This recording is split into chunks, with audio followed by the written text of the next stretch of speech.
Wagwan YouTube. Welcome back to the channel. Right now I'm in Pioneer, Tennessee, yeah? And I get loaded up because I'm going on an epic journey, guys. Come on. Oh. Yeah, man, I'm going on a long run. Put in some diesel additive, you know. Your own stressor.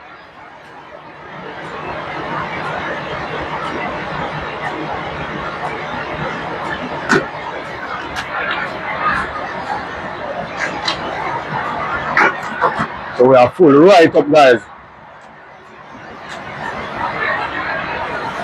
We are go from Berea, Kentucky, all the way over to Toledo, Oregon. 2,550 something loaded miles. And I leave from Greer, South Carolina to pick up this load in Berea, Kentucky. That's 300 miles. So we're talking about 2,800 something miles. Good load, guys. Paying $2.50 something, $2.55 per mile. And revenue is good. 6,400 and change. So this is my first fuel stop. And I'm hoping that I can probably spend $1,400 on fuel. Maximum 15. But let me go get this other YouTube, good morning. It's Saturday, March 14, 2026. It's 6 minutes past 8 in the morning. So I'm just waiting on my clock to reset. I have about 12 minutes more to wait for the reset. And what the plan now this morning? So we are going to pick up this load in Berea, Kentucky. It's a forklift load. And then I have to get myself a set of tire chains, guys, because I'm going across the country and I might end up in areas that I have to use chains. The winter is kind of subsiding right now, but there are still areas along the way here that sometimes have blizzards and winter storm conditions that might just pop up based on what I'm hearing from other drivers. So I'm preparing myself. Other than that, yeah, we're pumped and ready to go. Big boot over there sitting nicely, ready to take me on the journey. And this is Pioneer, the pilot. So you can park over there, so it's reserved parking. And then over here is the free parking. Quite a number of spots. When I got here last night, it was probably about 9:30 thereabout, and it wasn't jam-packed. But when I woke up this morning earlier, a lot of the spots were taken. So it's a good location, guys. Well, I'm gonna tell you, some drivers are easy. You see this man coming around, you know, and him just pull out on the man. You could have wait. Yeah. Road hogs, you know.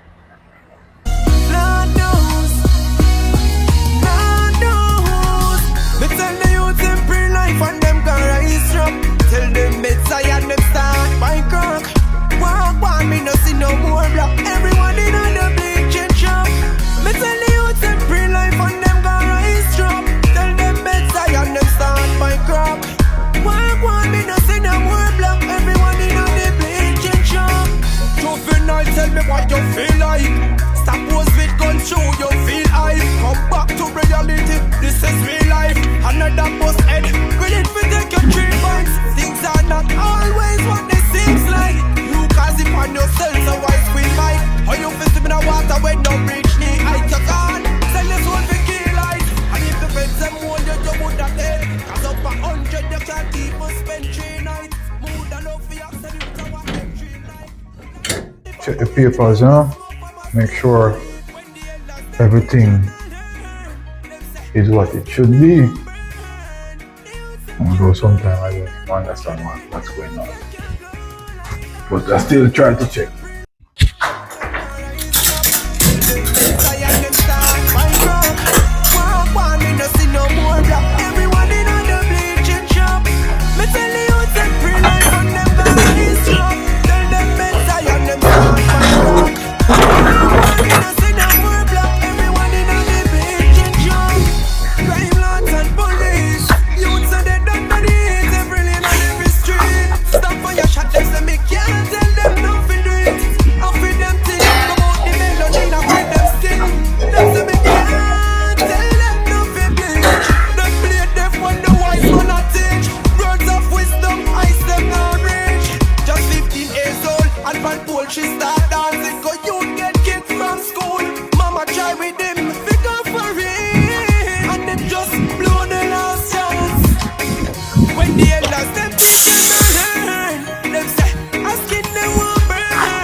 That should be balanced.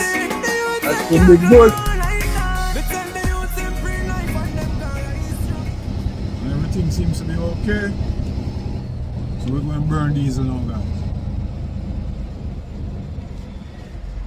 Stop at the stop sign. Check the traffic. And we are off. Heading across to the West Coast, YouTube. West Coast run. West Coast run. See you in a bit, guys.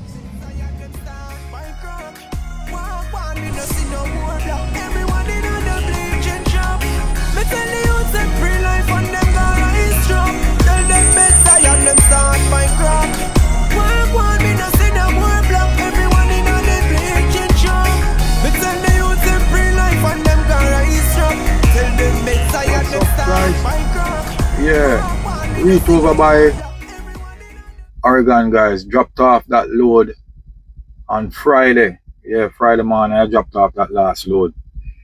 And I'm now in Portland, Oregon at the Jubbit's truck stop. A very iconic truck stop is what I'm hearing too. You know, it's been here since what, 1958 thereabout.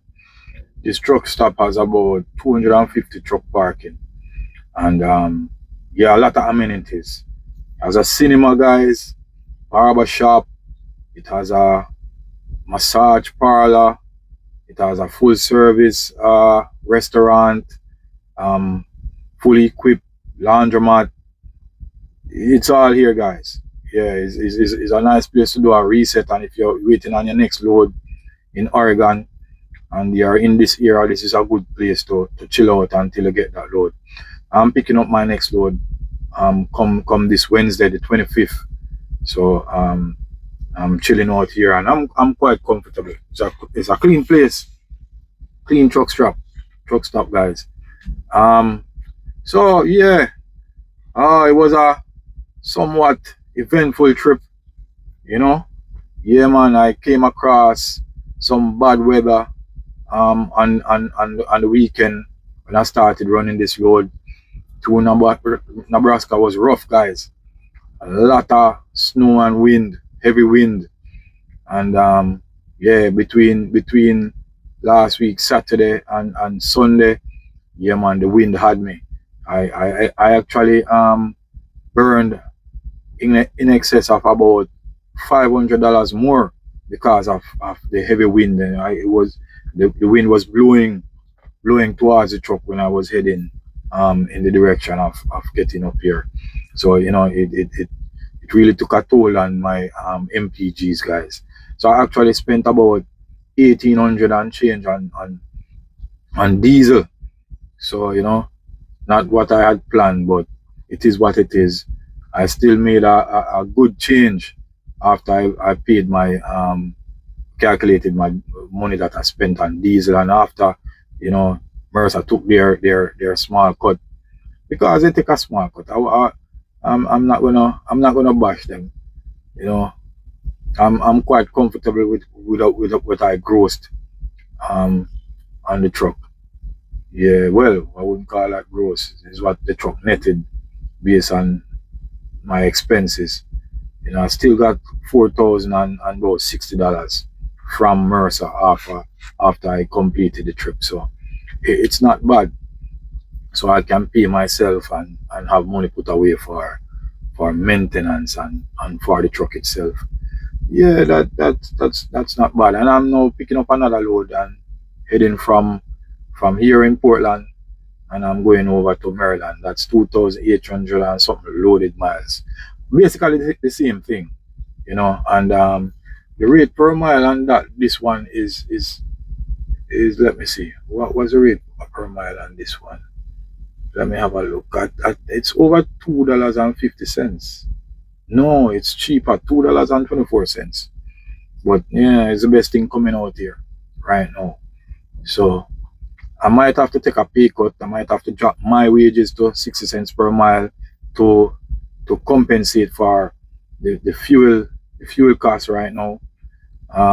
Coming out of Portland, I think the best I'm gonna get diesel for right now is probably $5.40 thereabout. So I'm looking to buy about probably 100 gallons coming out of Portland, and then see if I can get cheaper diesel as I go along. I wouldn't mind, you know, spending similar 1,800 thereabout for diesel to get back over to the East Coast. So yeah, that is what's going on right now, guys. Oh yeah, I had a check engine light coming up here, guys. Upon reaching Mount Vernon, Illinois, my check engine light came in, and I was saying, what the F? But it was nothing too serious. I stopped and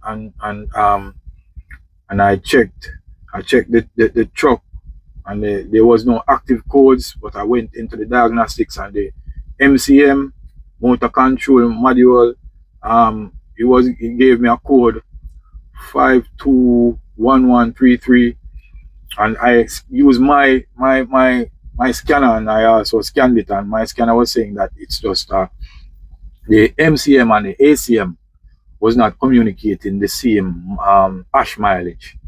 So my research told me that I had to go get it synced, you know, and the dealer was the appropriate place to go do that. So I stopped in Rock Springs, Wyoming, guys, at a Floyd, what's the name of that place? Floyd's Trucking something or another repairs. Yeah, Floyd Truck Repairs. They're a Freightliner dealer. I stopped there and had them scan it, and they synced it. And my truck was not set up for optimized idle, so I had them do that, the same thing, and I paid about $320, and I was quite satisfied with that service. And they synced it and everything was good. Check engine light went, and everything is okay. I got some chains, guys, from an old timer at the Mercer yard. So I'd stopped by and spoke to a couple old timers. You know, I was asking if anybody have any chains that they could sell me, and one agreed to sell me 5 for $120. And they're kind of rusted up, so I'm gonna have to get them cleaned up. I stopped in Wyoming and bought a set, and that set, new brand set, cost me $215. So overall, I spent $330, almost $340 on chains. But right now they're in the trailer because I don't have a designated location to put them. I'm gonna have to get those rusted ones up, cleaned up, and get a bag to put them in so I can keep them on the truck. So yeah, guys, that's what's been going on since the past week, guys. And as usual, guys, I appreciate you guys watching. Keep on following, and yeah, see you on the next trip, guys.